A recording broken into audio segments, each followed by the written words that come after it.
to DCS FA-18C Laser Guided Bomb Employment Self-Designation Training. This is Top Gun with the AKA War Dog Squadron.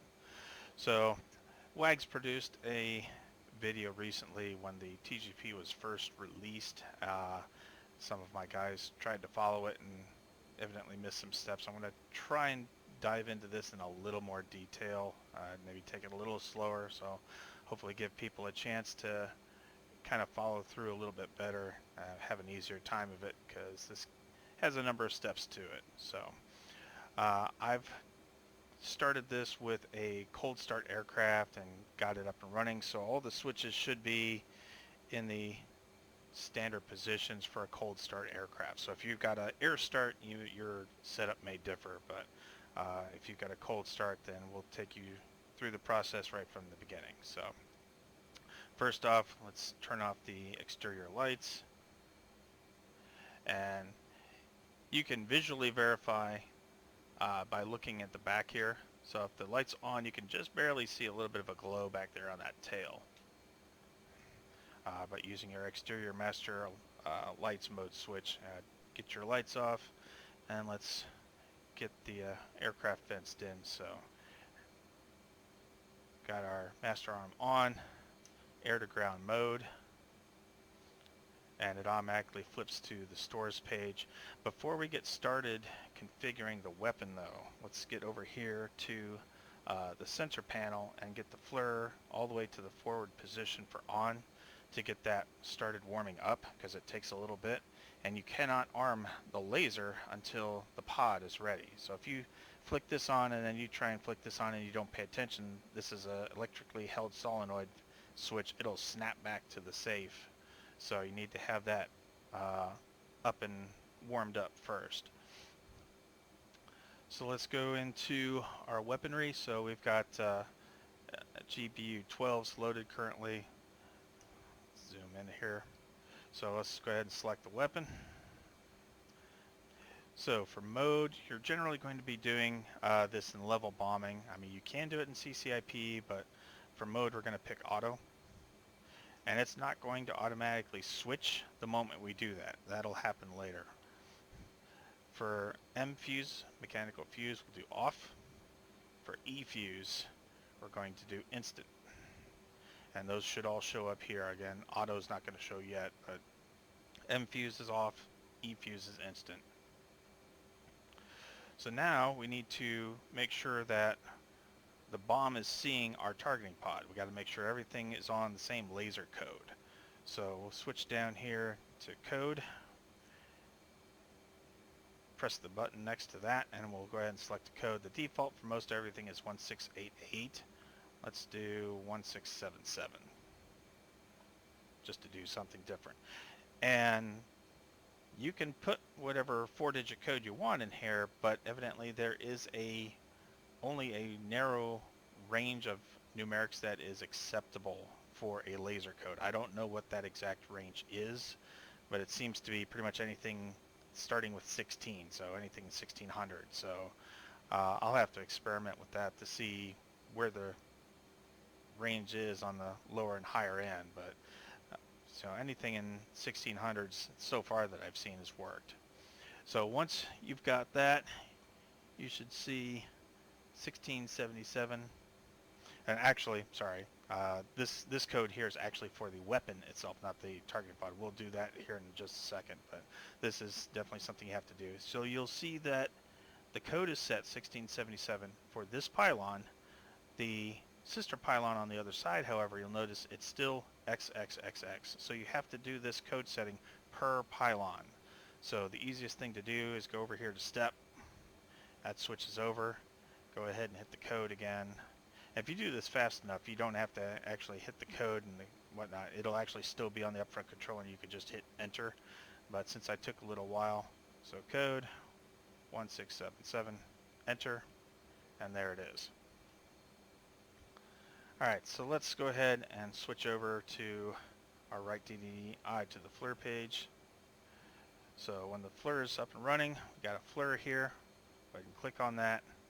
So you have 3 choices for your image. You've got your camera, so the CCD, or you can switch it to your FLIR, and it defaults to white hot mode, and you can switch the modes down here to black hot.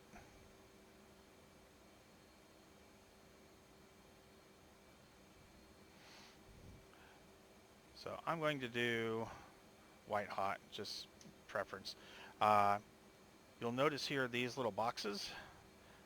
That tells you that your targeting pod is currently in wide mode. You can zoom that in with the narrow, wide narrow switch up here, OSB 6 I believe. And there are key commands on the HOTAS to do some of these commands. On the DDI itself you can also do zoom in and out with these. The radar elevation controls up down will control the, we'll do some of these controls as well. One thing you also have to keep in mind is if you're wanting to do the HOTAS controls, whatnot, you got to make sure that the right DDI is your selected sensor. For you Warthog pilots, you'll know it as sensor of interest. So do the sensor select switch to the right. You'll see a little diamond pop up here. And the radar elevation up down controls the zoom in and out.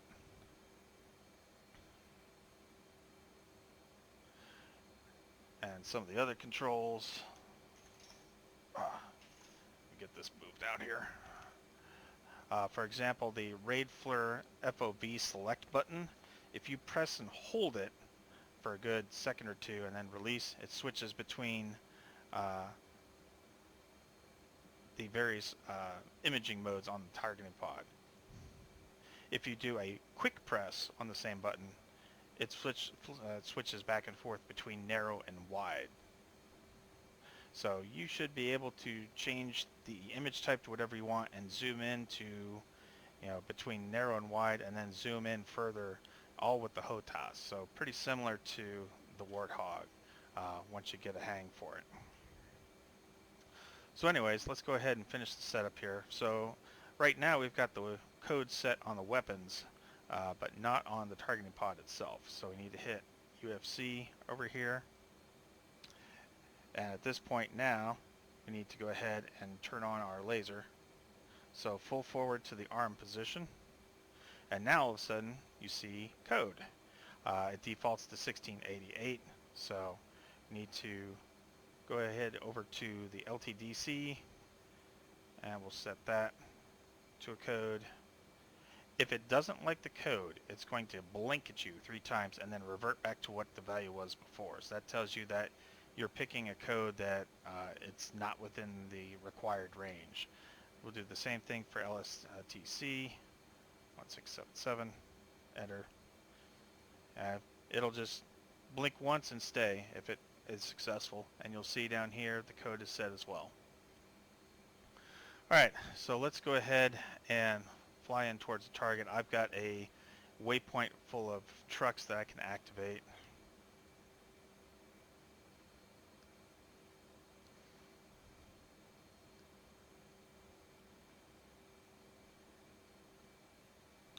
Alright, and I've already got that waypoint set for my HSI, so I'll follow the bug.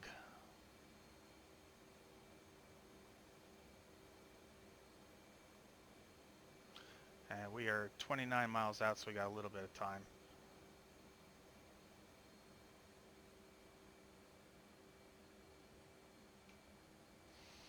Set the autopilot.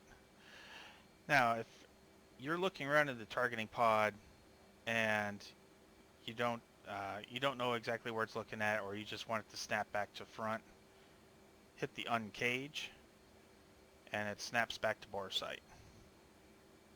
And if you use your TDC, which the same control that you normally use for finding, for moving your cursor in the air-to-air radar, that will also move the targeting pod. So let's go ahead and switch it over to the FLIR. And we'll do black hot. So it's going to be looking roughly towards your VVI on the HUD. So let's go ahead and take off the autopilot. We'll dip it down a little bit so you can see where I'm looking at. Let's put it on that white patch down there.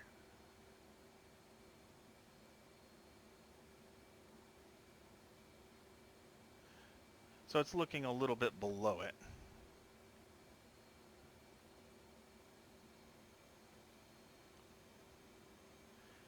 And at about 14 miles or so, they're going to pop a smoke so we can help zero in our targeting pod using that. So you can see exactly where it's looking at.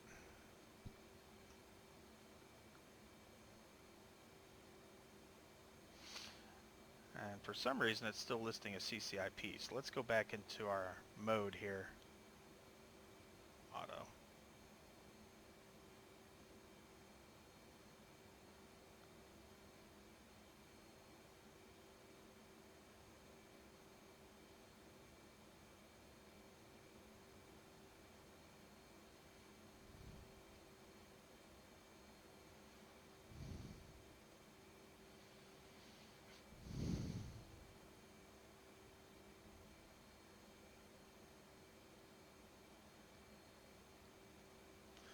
And actually, I think this will stay like this until we actually ground designate. So, all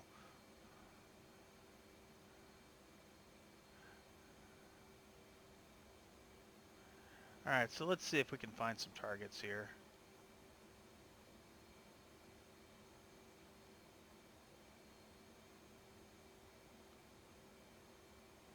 There's some. All right, so we'll autopilot, level out. Let's use this to zoom in.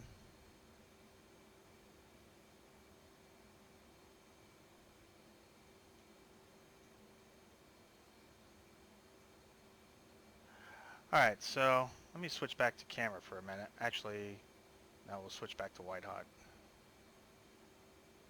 That's good enough. All right, so one other thing while we're looking at it is you'll see in the top left corner, you'll see A track. So that stands for area track mode. So if you hit the right sensor select switch again, it switches to P track. And this is the same kind of thing that you'll see that you've seen before in A-10C. A track is basically targeting a point on the ground. So that's good for static vehicles, static targets. If you're trying to track a slow moving vehicle, you want to switch to point track mode. So that will try and basically uh, key off of the contrast in the image, and it'll try and stay locked onto that. For static, it's not going to make much difference here, but let's get some distance from the target and we'll swing back around and we'll designate it, and then we'll go ahead and prosecute it.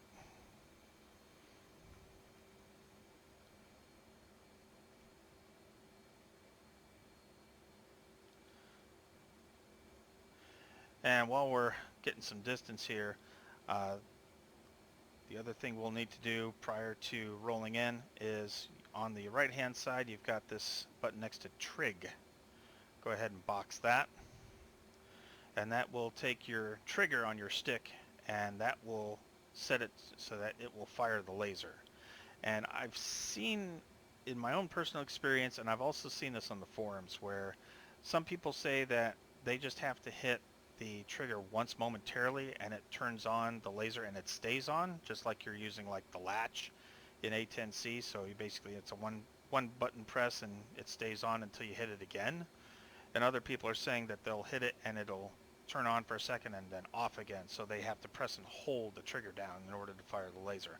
I've seen it actually do both for me, and I'm not entirely sure yet why that is. I don't know if that's a bug or if there's something that needs to be set in order to keep it on. I didn't see any LATS function like in the A10. Alright, so let's swing around.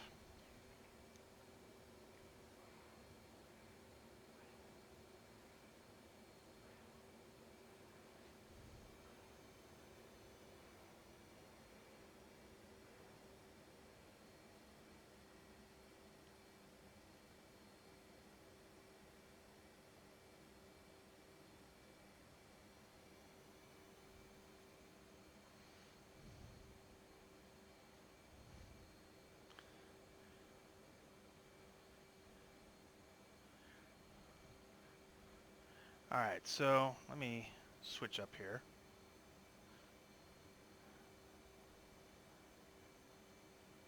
Let's go to black hot. So you'll see up near the top here, it's hard to see, but you'll see a little diamond here, and that's showing you approximately where your targeting pod is looking at. So if it's up near the 12 o'clock position, then it's looking pretty much out straight in front of you. It's off to the 3 o'clock position here somewhere, then it's off your right wing. So same way as the Warthog.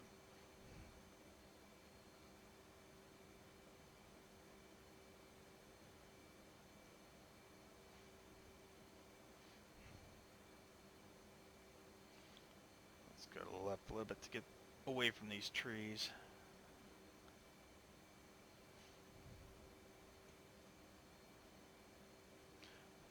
Alright, so once we have something on the crosshairs, go ahead and hit your TDC depress, not aft, depress. And after that, you will have a diamond designation on the ground. And from here, it's just our standard auto bomb release. So just keep the bomb fall line through your TVV. You'll see that it's switched over to auto now, not CCIP. So you basically have to ground designate before it'll set to that. And you'll have a release queue here saying how many seconds you have until the bomb fall line comes down. So once it gets down to about 6 seconds, you'll see it up here start to come down. Press and hold the weapon release. And after you drop, go ahead and press the trigger. This will switch from L-arm to LTDR. That designates that the laser is actually firing. So I'll try and do a momentary press and we'll see if it stays. If not, then I'll just hold it down. So here comes the bomb fall line. Weapons released. And we'll hit the trigger. And it's actually staying from the looks of it. So it's continually firing.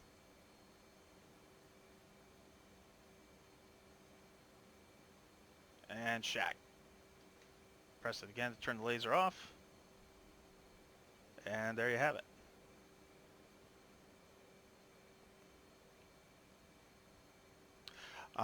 If you don't like where your ground designation is, if you want to just wipe it out and go find something else, or you just want to redo it, you can hit the nose wheel steering button, and that will clear that ground point designation off, and then you're free to find something else.